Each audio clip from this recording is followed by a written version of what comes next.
The night I discovered my wife wasn't really my wife, but one of her identical sisters. My reality shattered. They had been switching places, laughing behind my back, spinning a web of betrayal that ensnared me without a clue. Now I'm pulling back the curtain on their treachery. Prepare for a story of love, twisted into deceit. This is my story. Listen and learn. I might appear foolish to you, the most kind-hearted and naive of husbands. However, hindsight is always clear. Despite that, like most contentedly married men, I adored and had faith in my wife. I was completely oblivious to the fact that the woman I adored and treasured for 8 years, with whom I shared so much closeness and countless joyful memories, was a self-centered monster. Or, to be more specific, one of the 3 self-centered monsters. Molly's 2 sisters have been a part of my life since the very beginning. I had never encountered the identical triplets before, and it was both unsettling and thrilling to see 3 who resembled each other, or rather 3 stunningly similar. When I arrived to pick Molly up at her apartment, we met at the grocery store. She requested me to reach the top shelf for some herbal tea that she couldn't access. Molly is only 157, seemingly tall, curvaceous and voluptuous, with jet black hair cut short around her ears. I stand slightly taller than 183 centimeters, so I was the obvious choice for her to seek help from. It wasn't until our 4th date that I discovered she had spotted me in the produce section, found me attractive, and had been patiently waiting by the herbal tea for me to approach her for assistance. It was quite flattering, I must say. What was even more delightful was that when she shared this with me, she was lying naked in my arms and we had just finished making love for the first time. Our initial dates were absolutely delightful. We dined and conversed until nearly 11 p.m., strolled in the park and fed the ducks. We watched a rather cheesy romantic movie and held hands throughout the entire film. Quite cliché, isn't it? But I was captivated, enchanted and spellbound. Molly was the most stunning woman I had ever encountered, alluring in the best possible way, the girl next door with a smile that could soften the heart of an IRS auditor. After I fetched her tea, she conversed pleasantly with me, allowing me to believe I was capturing her on film. And I was filled with joy when I made my way to the cashier with a date scheduled for the upcoming Friday. She mentioned something vague about having sisters, but I was not prepared for the presence of 3 stunning Mollys. When one of them opened the door and greeted me with a hello, saying, "You must be Scott," I was left speechless and stammered, You, Aunt Molly?" She chuckled just as charmingly as Molly had during our conversation at the grocery store and replied, "No, I'm Hannah. Molly, Amy and I are triplets. Didn't she mention us?" "Yes, I believe she did, but for some reason I haven't heard anything about the twins." Hannah laughed once again. "Molly tends to do that sometimes. She enjoys having a little fun at your expense. Let me go get her. Please come in." There was another Molly in the living room, but of course it was Amy. They all had identical haircuts, figures, and dazzling smiles. Therefore, I had no chance of distinguishing one from the other until Molly emerged from one of the bedrooms and greeted me with a hello, saying, "Scott, would you like a nice cup of herbal tea?"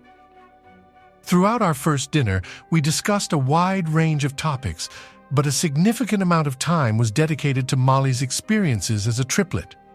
I was captivated and eager to learn everything about what it was like. Did she enjoy constantly seeing herself in 2 other faces? Were they closer than most siblings? Could they almost read each other's thoughts as identical twins should be able to? Have they ever switched identities to deceive people? "I'm not sure if we can read each other's thoughts," Molly told me, "but we are incredibly close.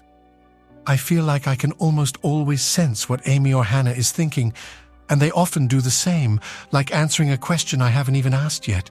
It has always been this way for us. As for deceiving others," she paused and smiled at me, "I think we've dabbled in that a bit. Have you noticed that we all have the same hairstyles?" I nodded, and she continued, "As young girls, we love to play tricks on people. Our elementary school teachers, relatives, even our parents, they couldn't tell us apart either. It was surprisingly enjoyable, particularly when Amy or Hannah found themselves in trouble and wanted to avoid punishment." "No, Dad, I'm not Amy, I'm Molly," she said with a grin. The situation must have driven our parents crazy. In high school, we all wanted to establish our individuality. We were annoyed by the constant confusion people had between us. To address this, we adopted different hairstyles, attended different classes, and participated in different activities. For instance, I joined the yearbook staff, Amy wrote for the newspaper, and Hannah played field hockey. However, after a few years, we started to miss the ability to switch places, so we reverted to looking similar externally. Occasionally, I would take a chemistry test for Amy, or Hannah would give an oral presentation on my behalf. It helped all of us improve our grades, you know, she said, grinning. There was even a time during our junior year when Brad Hendricks asked Amy out on a date. Amy was head over heels for him. When she fell ill with the flu on the morning of their date, she was devastated. She cried and lamented, fearing that he would never ask her out again if she canceled. In the end, she convinced me to be her for that evening. It wasn't difficult since it was their first date, and they didn't know each other well anyway. After that date, Amy took over again, and they dated for almost a year. She never revealed to him that I had been her stand-in. Years later, of course, I looked back on this story with bitterness. But at that time, I was sitting across from a beautiful, cheerful, and charming girl. I was already infatuated with her, and the fact that she seemed to like me too was unbelievable. It was like a miracle. The three girls went off to college and enjoyed their independence, but they also missed each other. So after college, all three moved back to Cincinnati. They found a spacious apartment to share, and that's where I went to pick up Molly for our date, where I first met her sisters. Now let's fast forward 8 years. Molly and I were in a relationship, and after dating for some time, we fell deeply in love. 2 years later, we tied the knot, and I couldn't have been happier.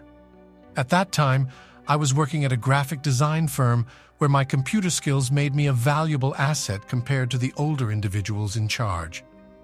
This allowed me to earn a good income, enabling us to comfortably afford a beautiful 3-bedroom house in Oakley Square, just a short distance from our workplace in the city center. It's not surprising to discover who our neighbors were in that area.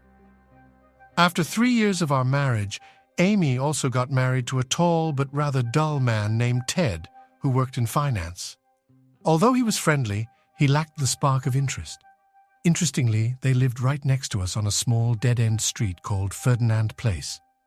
Amy and Ted's backyard overlooked the house on Oak Park Place. And guess who resided there?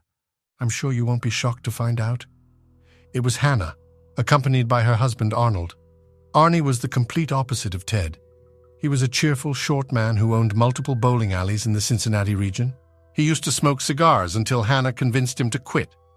Arnie had a knack for telling funny and sometimes risque jokes, making him excellent company. Hannah and Arnold got married a few months before Amy and Ted. It came as no surprise to any of us husbands that our wives insisted on living in such close proximity to each other. They were like inseparable triplets, always connected at the hip.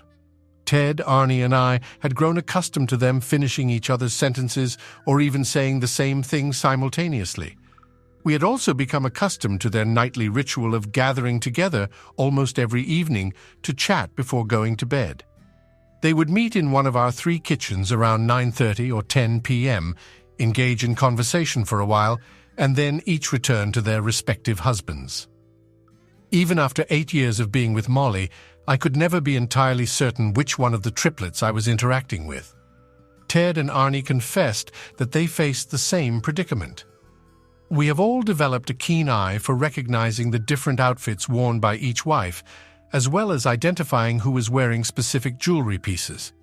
During the Christmas celebration with Pam and Donald, their parents, it became evident that they struggled just as much as we did in distinguishing between their daughters.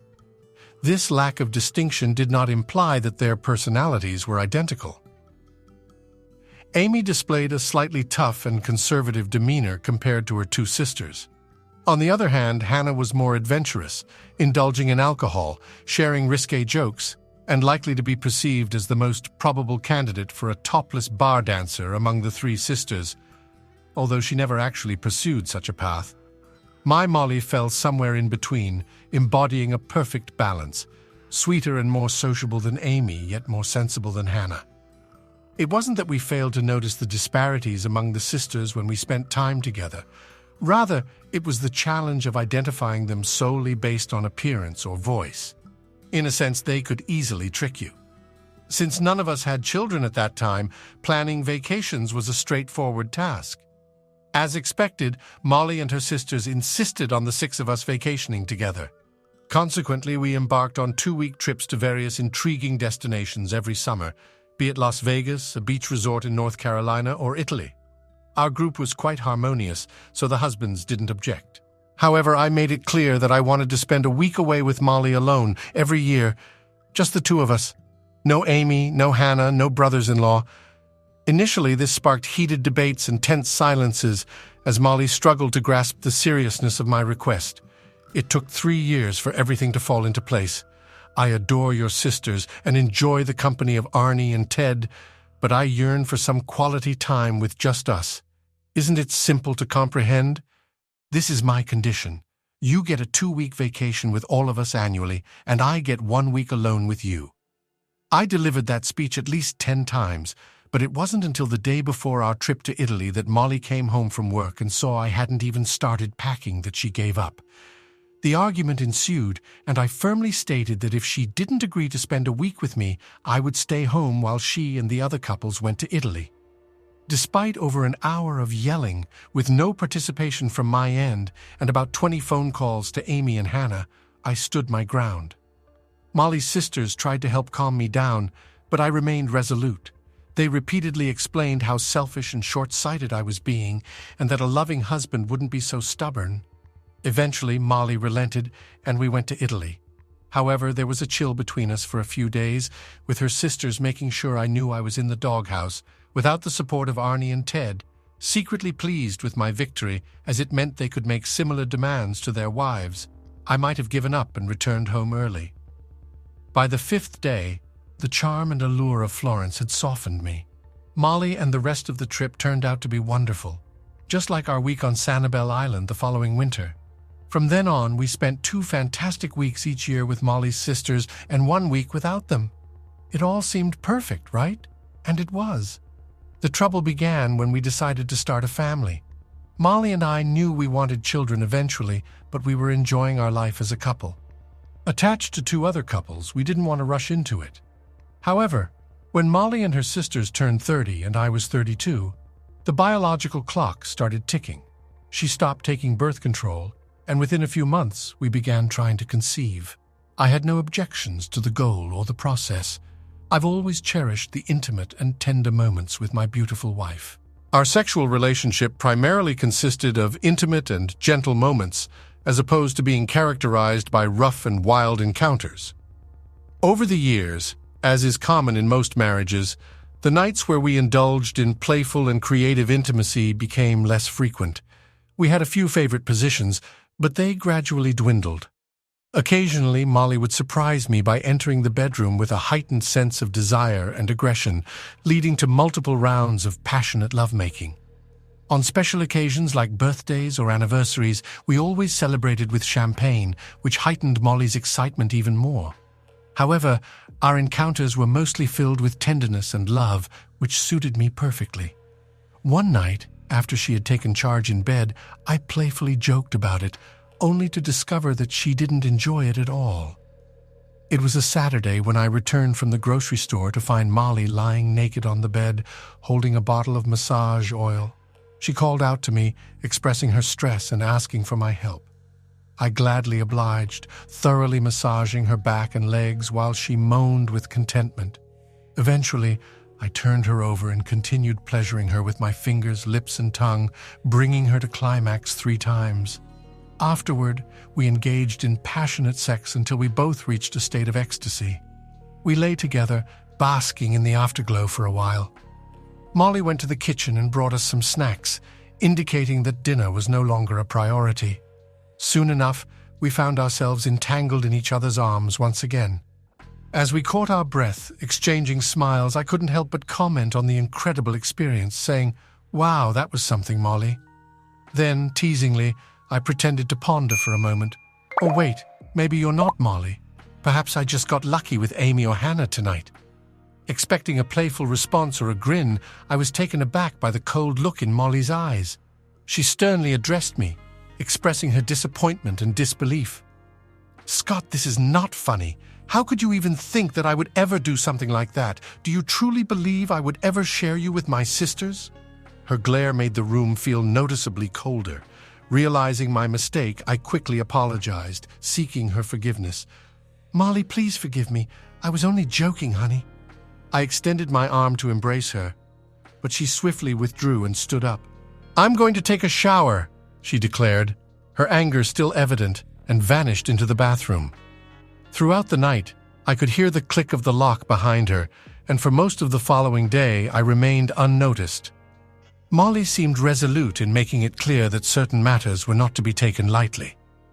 Finally, during Sunday dinner, I offered another apology, reiterating that it was merely a harmless joke. She appeared to relax a bit. That evening, she allowed me to snuggle up behind her in bed, and I felt a wave of relief wash over me. I disliked it when Molly was upset with me, and I made a mental note to never jest about swapping sisters again, although it seemed amusing that she reacted so strongly to it on our first date. She recounted a story about substituting for Amy on a date with a high school student. This reminded me of an incident that occurred a few weeks before our wedding when the topic resurfaced. Molly and I had a minor disagreement about something trivial, such as which hotel to choose for our honeymoon in Krakow. Naturally, I yielded to her, but during our playful argument, I suggested that if she didn't want me, perhaps I would marry one of her sisters. She playfully retorted, "I don't think they'll take you, baby. Both Amy and Hannah aren't very deep sleepers," and I told them, "You snore sometimes. This will be a deal breaker." "Better stay with me," I responded with a hint of disappointment.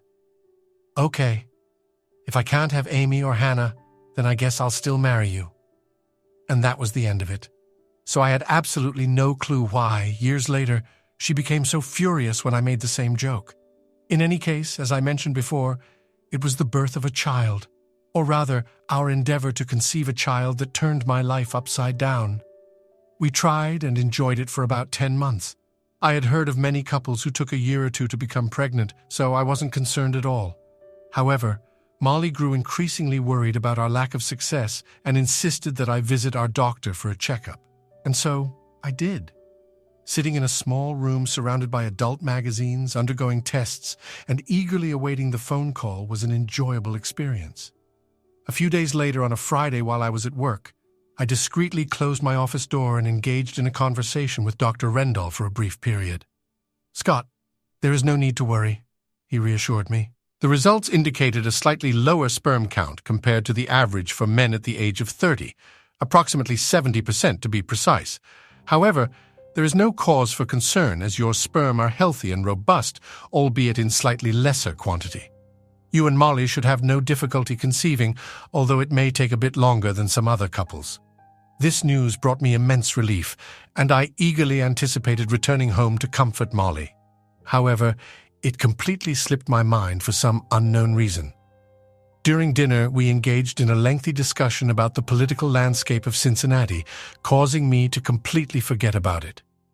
It wasn't until nearly 23 o'clock that evening that the topic resurfaced in my mind. Our usual gatherings with the sisters were taking place in the kitchen. I was watching basketball on TV before heading to bed. I usually fell asleep before Molly woke up. But just as I was drifting off, the news about my sperm count suddenly came rushing back to me, prompting me to feel the need to inform Molly right away. I quickly put on my robe and made my way downstairs. I made the decision to interrupt the conversation in the kitchen to reassure Molly that there was nothing to worry about. As I walked through the living room towards the kitchen, I heard the sound of hearty laughter coming from the three sisters behind the closed swing door. I couldn't help but smile, appreciating how much they were enjoying each other's company. Instead of heading straight to the kitchen, I paused for a moment to eavesdrop on their conversation. It was purely out of innocent curiosity, I assure you. I just wanted to know what they were discussing so joyfully. Little did I know what I was about to hear. The first voice said, "Well, if he's not the best, why do you always want to switch with me?" The second voice responded with a giggle, "I never said that. Arnie isn't the best." I recently mentioned that his ability to caress intimate areas is not as proficient as Scott's. Voice number 3. Or is it voice number 2? I am unable to determine. Furthermore, you selfish individual, you still spend more nights with Arnie every week than any of us. Additionally, you have the entire weekend. Another voice interjected. Therefore, you should refrain from complaining about your circumstances. This was followed by more laughter. I stood there, utterly stunned. To say I was in disbelief would be an understatement. I was completely shocked. Alteration. Engaging in intimate relations with each other's spouses. I took a seat quietly, attempting to gather my thoughts, and refocused on the conversation. It's been almost a year, and I have doubts about Scott's abilities. It has to be Molly, I reasoned. Do you have a backup plan? Yes. If his sperm count doesn't improve, he underwent testing a week ago, so we should have results soon. How do you plan to proceed? No problem. I'll just spend a few nights with Ted during my most fertile days. Either way, spending every night with Scott is getting a bit dull. And once I'm in the clear at the end of the cycle, I want to spend a couple of nights with Arnie. Absolutely not, Moll. This is not a foolproof plan. You won't see Arnie again until you're pregnant. Laughter. It was too soon for my shock to turn into anger. I struggled to accept the only logical conclusion from what I had overheard. Molly intended to conceive a child with Ted. I realized that Ted and I shared many similarities. Despite his slightly taller stature, we had the same hair and eye color, as well as a similar body type. In contrast to Arnie, who was shorter and heavier, I sat frozen, terrified in a dimly lit living room, facing the abrupt end of my once happy marriage. My mind was in a haze. Then it hit me that the group in the kitchen was falling apart. I quietly retreated to the bedroom, where I slipped back into bed and lay still, overwhelmed by shock. I knew I couldn't confront Molly without careful consideration first. And anyway, who could have predicted which sister would join me in bed? I composed myself, regulating my breathing. A few minutes later, one of the girls slipped into bed, assuming I was already asleep. I felt a tender kiss on my cheek, and her gentle voice whispered, "I love you, baby." As Molly often did before sleep, I struggled to contain my urge to leap up and confront her. "Oh, you deceitful woman! How do you explain your affairs with two of my brothers-in-law?" Nevertheless, I remained motionless, controlling my breath.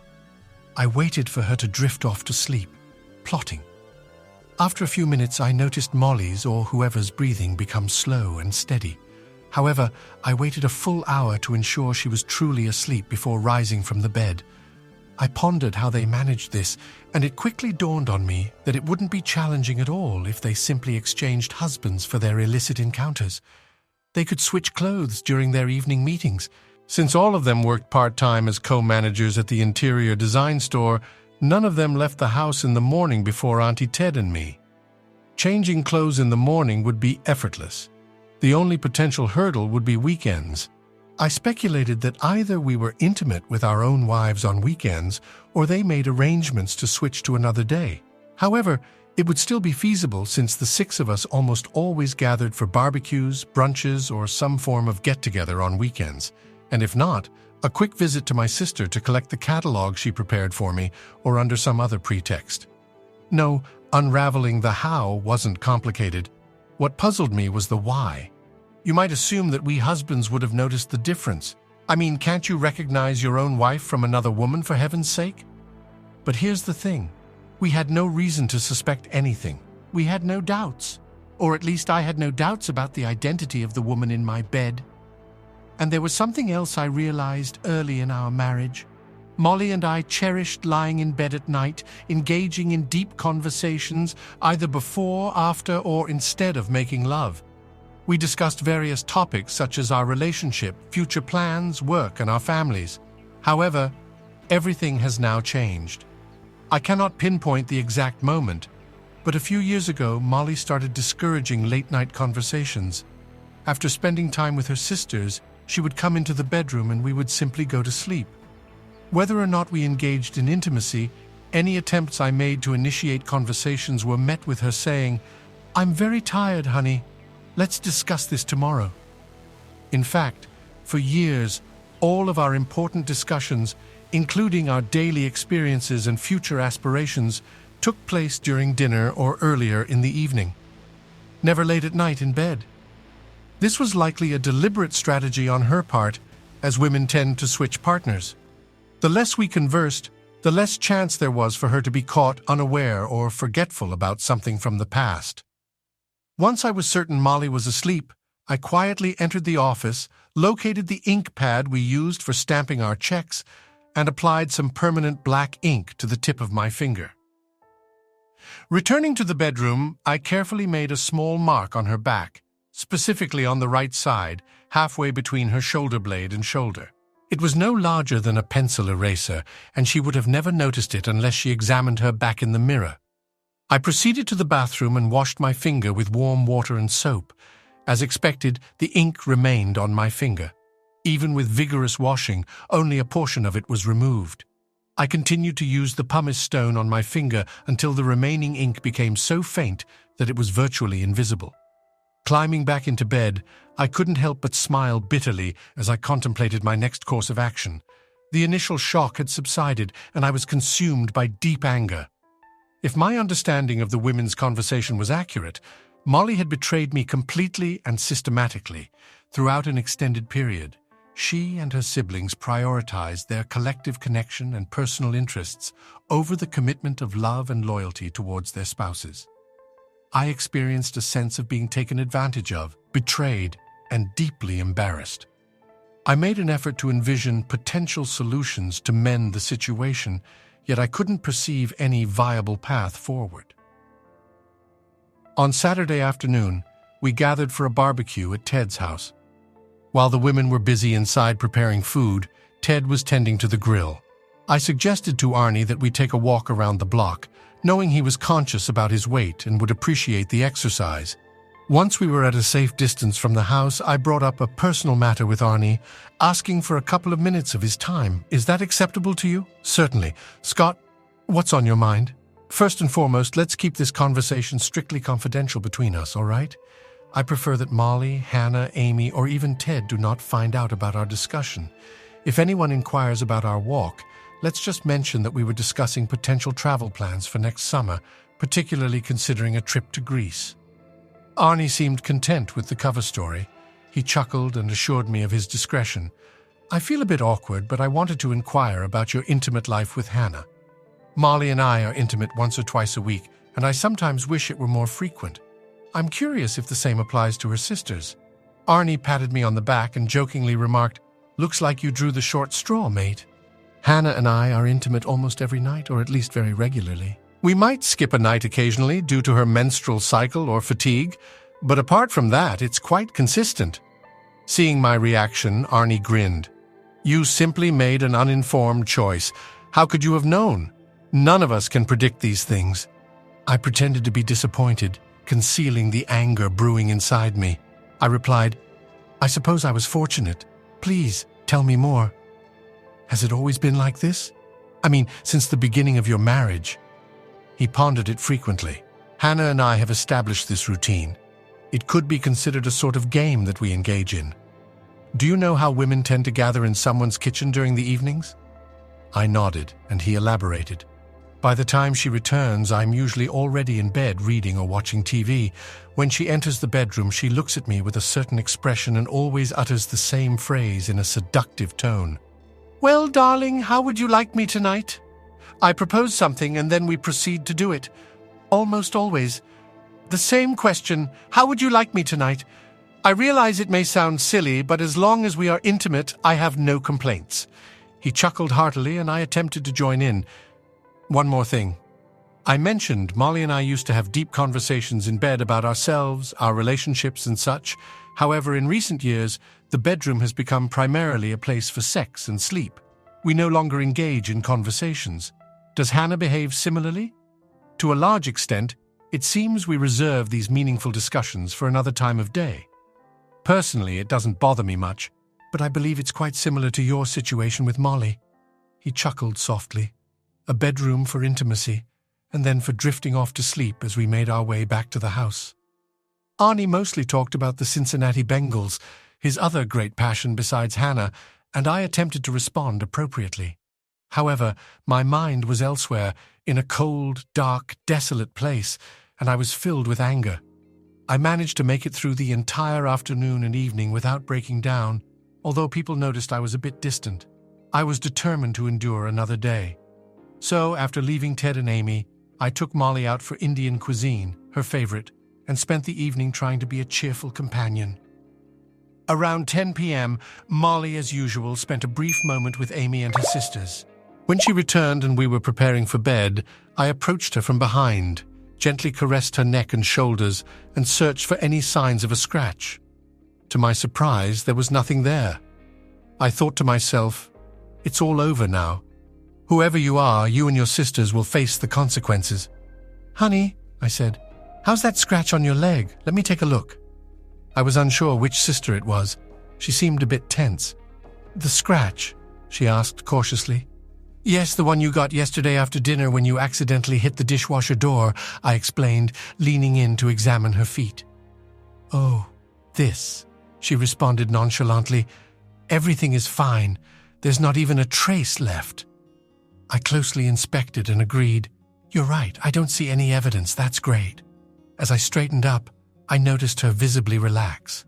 With a grin, I headed to the bathroom to brush my teeth. There was no scratch, and her reaction confirmed that the sister in my bedroom today was not the same one as the day before. A few minutes later, as I lay in bed waiting for her, Molly emerged from the bathroom. Hey, honey, I greeted her. Let's continue where we left off last night. It was incredible. She appeared more than a little apprehensive as she replied, What do you mean, honey? I persisted, recounting the passionate encounter from the previous night. Don't you remember? You came downstairs with a mischievous look in your eyes and asked, So, big boy, how do you want me tonight? It was so intense, and I responded, Well, giving credit to my manhood might be a good idea. Then you pushed me onto the bed and drove me wild with your caresses and teasing. Finally, you straddled me and rode me like a wild woman. It was absolutely incredible. Don't you recall? Molly seemed completely taken aback for a moment. Then a pained expression crossed her face, and I could tell she was thinking quickly. Of course I remember, honey, she replied. I'm just not sure if I'm up for something so energetic tonight. I accepted her response and said, Okay, if you prefer, we can take things slow and gentle. However, please share with me the same things you shared with me last night, all right? As she settled into bed, she embraced me tightly, preventing me from seeing her expression. Of course, my love, she whispered. I'll say anything you desire. I simply enjoy arousing you. I couldn't help but chuckle. You won't escape so easily. Oh, just those things you mentioned while we were engaged in this activity. As we caressed and fondled each other, she remained silent. I was immediately aroused, despite feeling upset. However, to my surprise, Molly seemed to be struggling to get in the right mood. My usual caresses and so forth did not excite her at all. I pulled away to look at her. Is everything all right, dear? I innocently inquired. It appears that you're not entirely present with me today. Meeting my gaze, she responded, I'm sorry, Scott. I suppose I'm just a bit tired and my stomach is upset. Probably due to the spicy food. Let's make love, but please don't expect me to be passionate and wild again today, all right? I smiled affectionately and replied, Of course, Molly. Let's engage in missionary style, gently and softly. We can reserve all your passionate words for another evening. She kissed me with relief. What ensued was completely ordinary, everyday, pleasant intimacy between married individuals, just as it had been on numerous previous occasions with my wife Molly. Or at least I always believed it was my wife Molly. Sunday was the day everything went awry. All three couples had brunch scheduled downtown at Tarantino's, a place we all adored. Then we returned to Arnie and Hannah's. The men watched the Bengals game while the sisters chatted and laughed together all day. Couldn't have been happier. I kept a close eye on Molly all morning, ensuring she didn't contact either of her sisters beforehand. I realized she was quite upset, thinking that my Friday night companion, whoever it may have been, had not properly informed her about the scratch on her leg or the passionate encounter with me. When we were all settled at the Trentino restaurant, the waiter promptly took our drink orders. It didn't take long before Molly discreetly gestured towards one of her sisters, Lee, and whispered, Hannah, I need to freshen up. Would you mind accompanying me? With a displeased and somber expression, Molly was left behind, while Hannah appeared slightly puzzled. After a few minutes had elapsed, they finally rejoined the group. This time, they appeared identical, with a pallid and anxious demeanor. They clumsily handled their drinks and frequently lost track of the conversation. Despite their efforts to avoid making eye contact with me, I noticed their intense gazes whenever I wasn't looking in their direction. I suspected that Molly must have held Hannah responsible for not disclosing what had transpired between her and me the previous night. Hannah assured her that there was nothing to worry about, but both of them became increasingly anxious. Amy, initially unaffected, engaged in cheerful conversation with her sisters and us until she too picked up on the tense atmosphere. Although she couldn't pinpoint the cause, it was evident that something was amiss.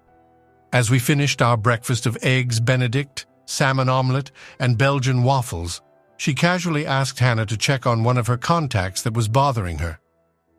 Upon their return a few minutes later, 3 visibly anxious sisters were seated at the table. They avoided looking at me and remained silent throughout our conversation. Their unease and distress lingered throughout the day.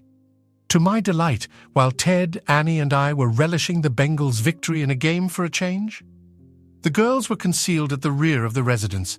Not a single sound escaped their lips for a duration of 3 hours, and when the moment arrived to depart, both of my sisters-in-law avoided making eye contact with me as we bid farewell with a hug. The dinner at our place transpired in complete silence. Despite this, I took pleasure in maintaining a cheerful demeanor by regaling Molly with amusing anecdotes about my co-workers or our upcoming vacation for the following year.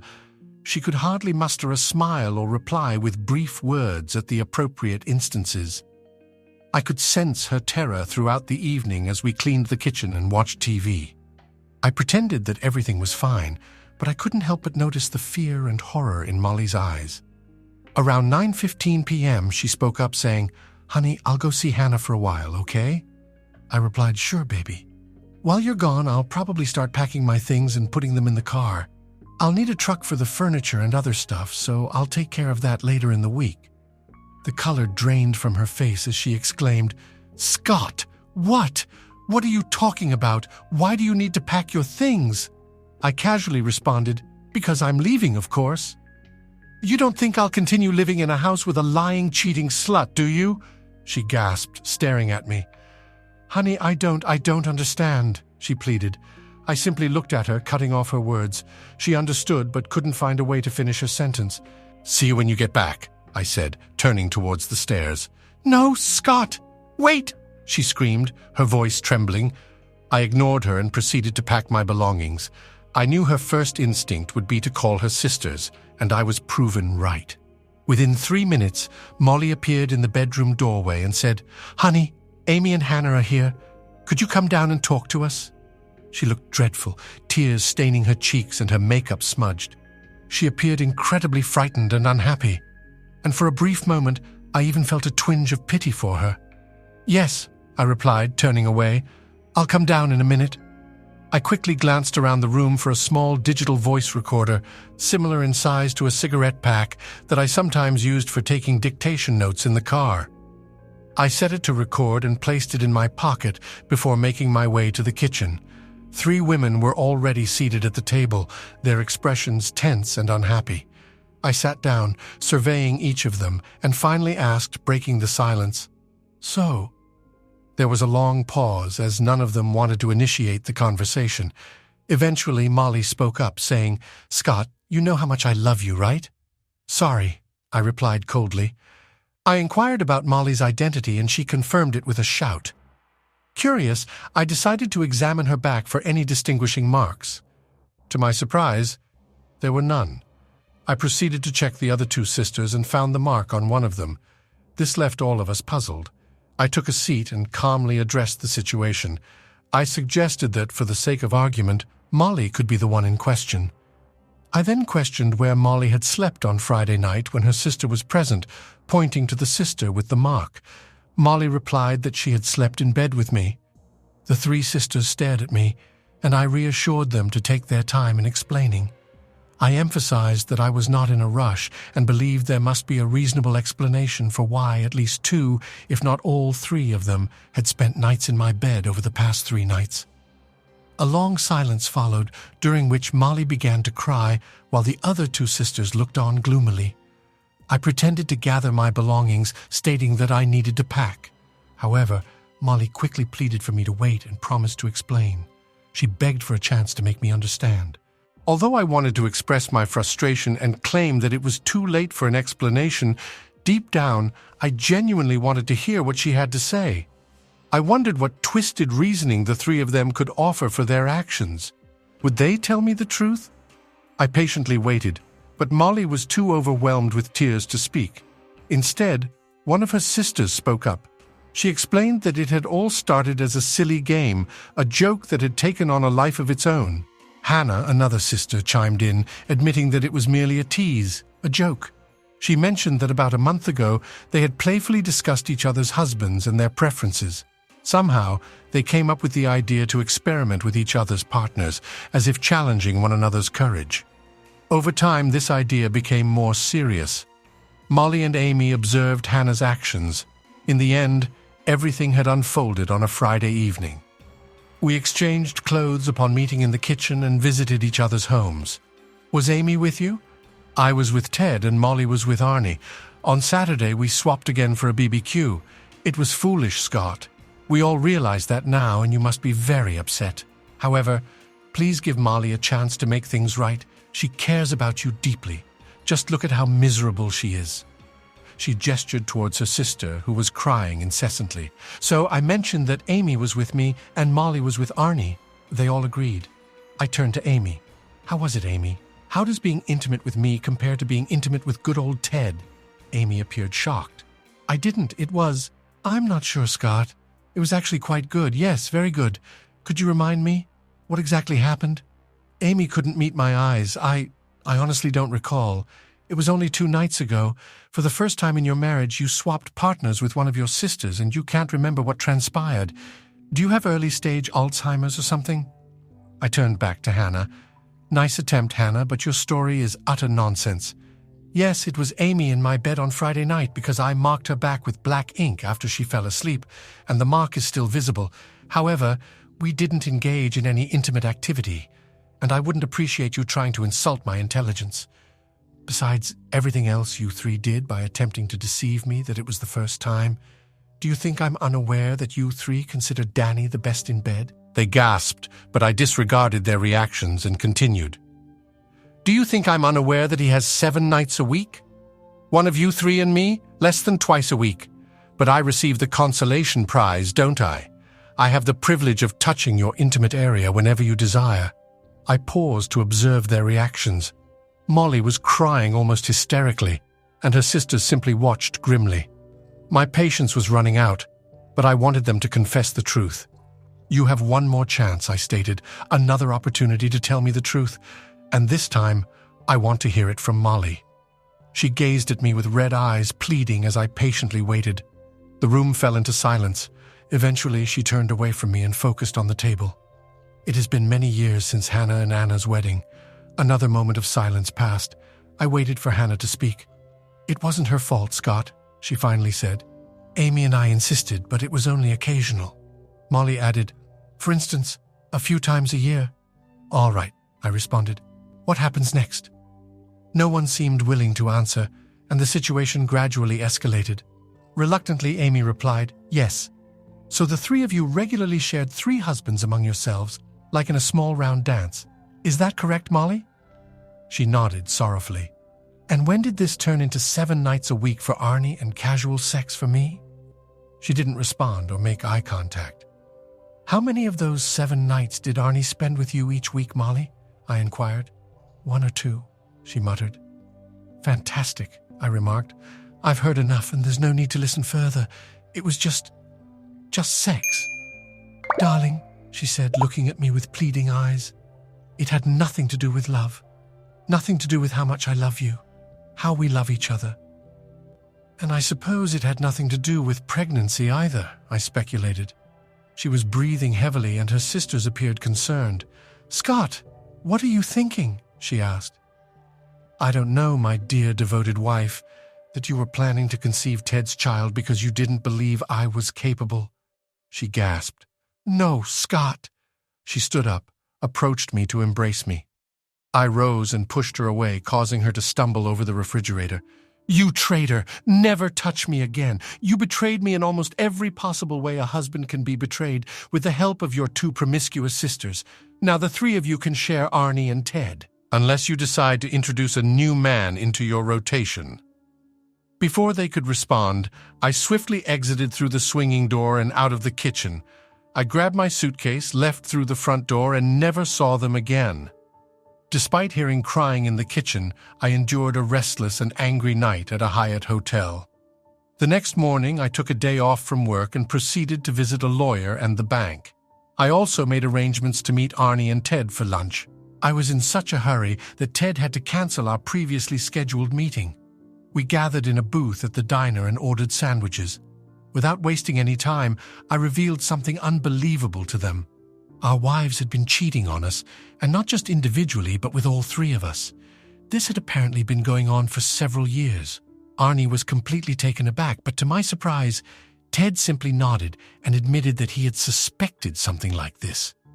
Both of us stared at him, curious to know what had given him that inkling. I explained that there were numerous instances when Amy would forget things or fail to recall conversations from earlier in the day or night.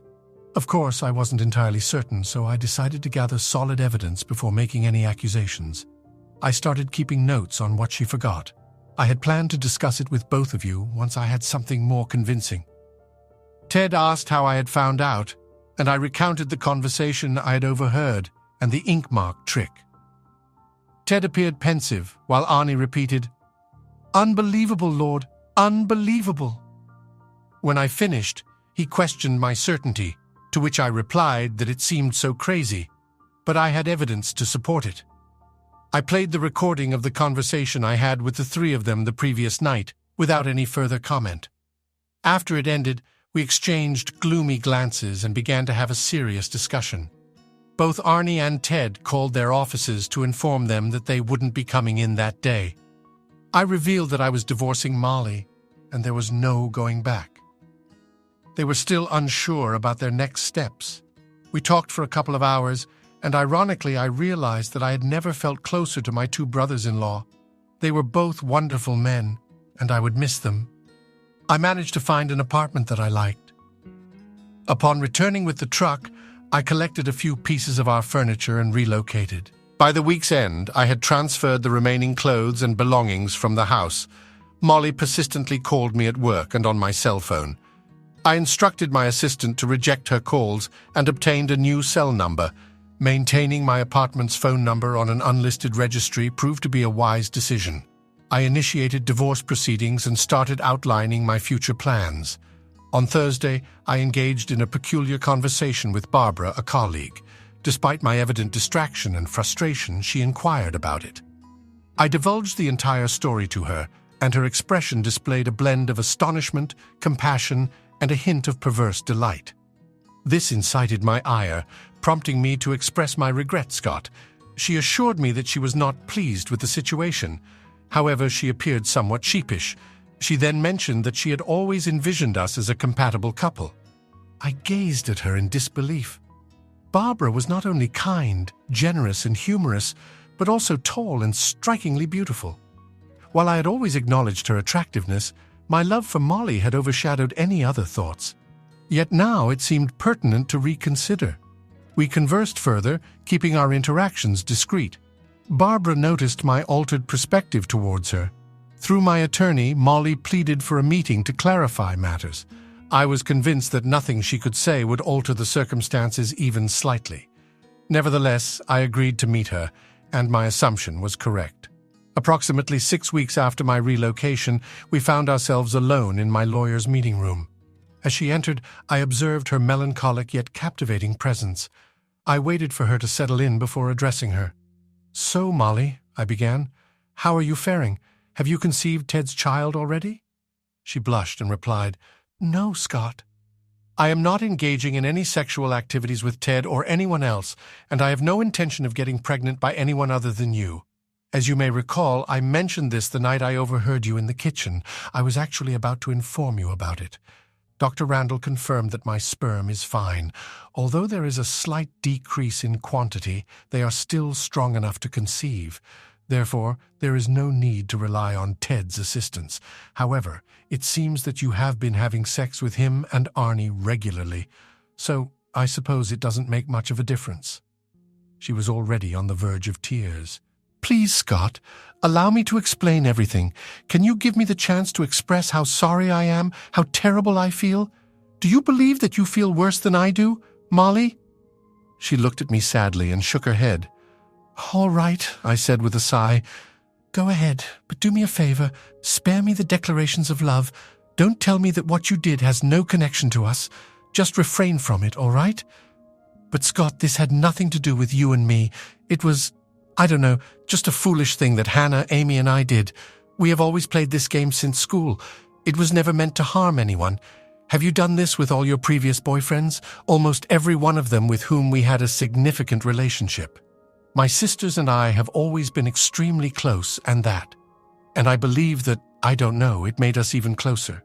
We shared everything, clothes, gossip, friends, and even boyfriends. I sat silently and allowed her to continue. What on earth? I was learning something new. When you and I got married, I thought it would stop, and it did for several years. Hold on a moment, I interjected. Did your sisters have sex with me while you and I were dating? She blushed. Yes, 2 or 3 times. I didn't really want to, especially when things became serious between us, but we had always shared in the past, and they were very insistent. Well, I remarked sarcastically, I suppose I passed the test since you didn't leave me. She remained silent. Molly, you simply don't comprehend, do you? You manipulated me like a fool just so you and your sisters could have fun. You have engaged in sexual relations with Arnie instead of me for an extended period of time due to his superior performance in bed compared to mine. Have you ever considered my feelings in all of this? What is so great about it? No, don't bother answering. I don't want to hear it. Her lips quivered. Scott, I understand it was awful, but you must realize that you also had relations with all 3 of us. But I was unaware of that. You fool, haven't you grasped that yet? Even if we discussed swapping partners, something I would never agree to. But even if we decided to go through with it, I would only find pleasure and excitement in being intimate with other women. But I didn't know it wasn't you, Molly. To me, it was always you. Not someone new and thrilling, just the woman I cherished more than anything in the world. I was becoming increasingly frustrated. How could she comprehend so little about what she and her sisters had done? Look, I stated, it's simple. I was your husband. You should have prioritized me above everyone else. Our bond should have been more important than your bond with anyone else. But that didn't happen. You placed Hannah and Amy above me. You prioritized intimacy with Arnie over me. You were even planning to conceive a child with Ted without informing me, for heaven's sake. And now you can have them, but you won't have me. I've truly had enough. I rose to exit the room, tears streaming down my face. She uttered, But darling, I don't want them. I don't need my sisters. I need you. Well, I replied, isn't that lovely? After all these years, you've chosen me over your sisters, but now it's not you who decides, it's me, and I choose to be without the woman who deceived and betrayed me, who made a complete fool out of me for years. Farewell. She buried her face in her hands, weeping loudly, yet made no effort to stop me as I made my way to the door. Following that conversation, it suddenly dawned on me that life would be simpler, moving forward. Barbara and I began seeing each other, and by the 3rd date, I realized that there were other women in the world besides Molly or her sisters with whom I could find pleasure and intimacy. Barbara was enthusiastic and appreciative, and our first night together turned into an entire weekend. It was passionate. It was an enjoyable experience, although I was uncertain about its potential for a serious relationship. Nevertheless, it provided a sense of relief. We continue to go on dates and engage in sexual activities frequently, but we are not rushing into anything. Barbara is perceptive enough to understand my current state of confusion, and she does not impose any pressure on me, which I truly appreciate. Arnie made the decision not to expel Hannah, which was not particularly surprising. After all, he was her preferred choice in bed, and the revelations about their actions did not have as devastating an impact on him as they did on Ted and me. However, he compelled Hannah to grow her hair long so that she could not switch places with her sisters without his knowledge. He warned her that if she ever crossed him again, whether it be with me, Ted, or anyone else, she would be left with no money. Additionally, he mentioned that he wouldn't mind continuing to have sexual encounters with Amy or Molly occasionally. When he expressed this desire, Arnie informed me that Hannah appeared quite angry, although she remained silent. He informed me with a smirk that she is well aware that she is currently on thin ice. Ted found a way to inflict the most pain on Amy. Although unintentional, he secured a highly desirable job in Chicago and informed Amy that he would be relocating there in 3 weeks. He proposed that she could join him and that they could seek counseling to mend their marriage. Alternatively, he offered her the choice to stay in Cincinnati with her sisters. Amy is now suffering, torn between her inability to let go of Ted and her reliance on her sisters. It's a truly unfortunate situation, in my opinion. Disregard her. Disregard all 3 of them. Thanks for listening to One Infidelity Hit. If you liked what you heard, don't forget to hit that subscribe button and drop us a like.